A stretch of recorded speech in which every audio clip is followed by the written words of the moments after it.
right, it's time for lesson 10-4, pages 250 to 251. Your paper should be set up like this. I've drawn some number lines. These are the diagrams in your book.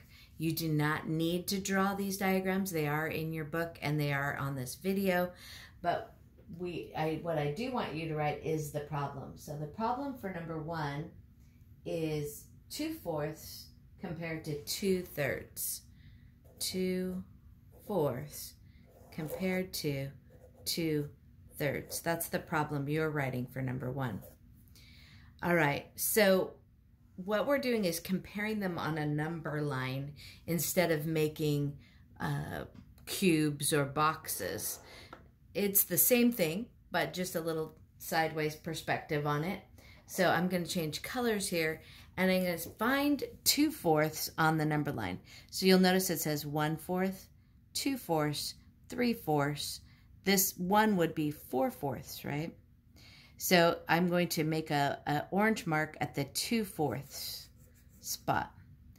And then I'm looking for 2/3. We have 1/3, 2/3. And then I'm comparing the two number lines as long as the number lines are the same length. And I can see that 2/3 is more than 2/4. Or 2/4 is less than 2/3. And that is my answer there. Number 2 asks us to compare 2/6 and 1/3.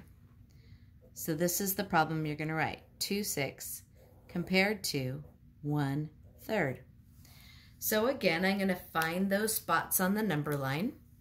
I've got 2/6 right here, and I've got 1/3 right here. Oh my goodness, they line right up. That is when I can say that they are equal. So what we call that is equivalent fractions. So on the cubes, I'm going to get 2/6, and I'm going to get 1/3, and you can see that they are the same sides. So those are called equivalent fractions. Let's write those words down so we can remember that. Equivalent fractions. You hear the word equal in there, don't you? Equivalent, equal. 2/6 is the same thing, or equal to, or equivalent to 1/3. In my answer column, I'm just going to write equal. All right, now they only gave us one number line here because we're comparing 8ths, 5/8 and 3/8.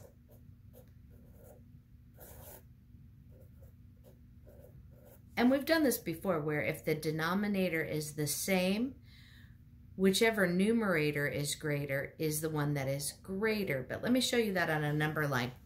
1/8, 2/8, 3/8, 4/8, 5/8, 6/8, and so on, 7/8. Now I'm going to put a line at each of these places. 3/8 is here, 5/8 is here, so 5/8 is more or greater than. And in my answer column, I'm going to put greater than. All right, then we're going to skip number 4 and number 5. Let me go to the next page. I think you probably got this concept, so I'd like you to practice doing numbers 6 through 9. So for your classwork, do numbers 6 through 9 all. For your homework, you can go on to Pearson EasyBridge, Pearson Realize, and get the practice page and do it all. Or you can finish page 251